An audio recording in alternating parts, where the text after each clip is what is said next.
Hey everybody, thanks for taking some time out to watch this video. I appreciate those of you who have subscribed to my channel, and if you haven't yet done so and you like what you see, please hit that subscribe button, say hello in the comments, and give this video a thumbs up. But what I wanted to talk about today was, in my opinion, a very important subject that anybody who spends time outside should know a little bit about, and that's how to make a fire and how to make it the right way, at least what I think is the right way. So I'll share some thoughts with you, and it's about lunchtime, so I'm going to do some cooking while I'm at it, and we'll set the camera up and be back in a second. So we're here at the spot where I'm going to build my fire, and I'm going to use the Emberlit stove. It's a great stove to cook some food on. This is actually the second one that I've owned.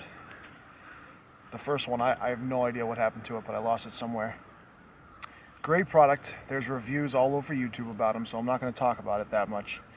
But I'm going to be cooking on it. And what I want to show you is what I do before I even, try lighting a fire. And I go through a few steps, and they're very simple to follow. Basically, I gather all the wood that I think I'm going to need, plus another 100% of that. So basically double. I gather double the amount of wood that I think I'm going to need. That way there's no chance that I'm going to run out of fuel before I'm ready to put out the fire. And so whether you're building a fire to stay warm, or you're building a fire to cook over, whatever the case may be, I always try and go above and beyond. That way I don't have to leave the fire to go get more fuel, and then by the time I come back, especially with a little stove like this, the fire might go out. So I try and do that. And what I do is, obviously, I have my tinder here. I gather, again, double the amount of tinder that I think I'm going to need to start the fire. And whether it's some sort of tinder that you've made at home, char cloth or something like that. A lot of people like to use cotton balls with Vaseline. Those work great. Or if you buy some sort of fire starting implement, you always want to have more than you think you're going to need. What I did was I just found some wood. I found a piece of wood, actually. Same stuff that this came from. I found that. I chopped it all down. Then I took one of these and I just made a whole bunch of shavings with it with my knife. So hopefully this takes a flame pretty quick.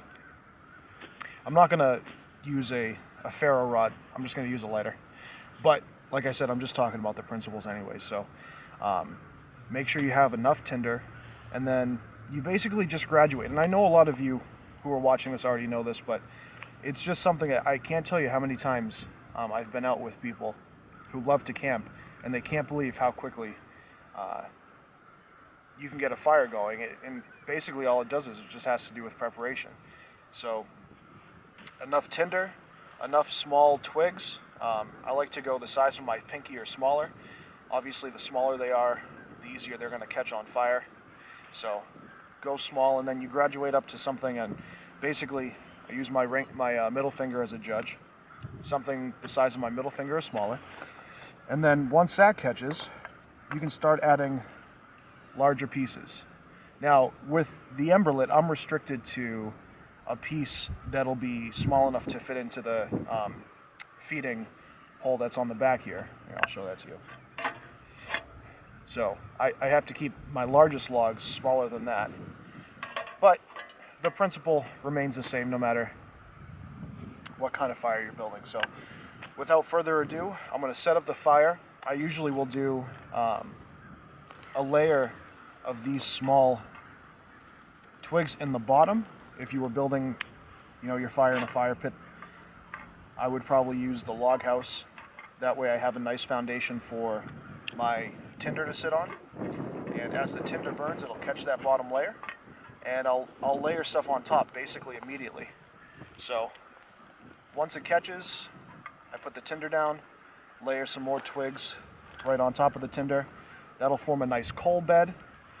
And from there, I'll just add larger and larger sticks until the fire's ready to cook.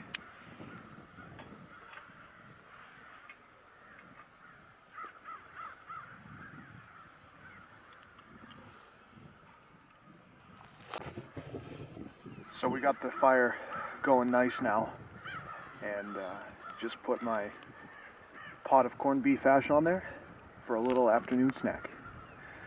We'll see you when it's done.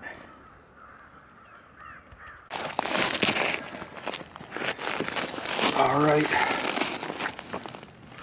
so the corned beef and hash is done. I'll tell you what, I still love this stove.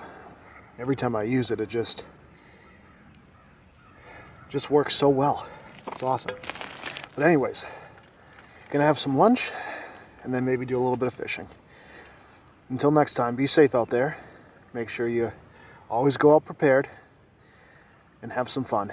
And remember to go out and enjoy the outdoors. Take care.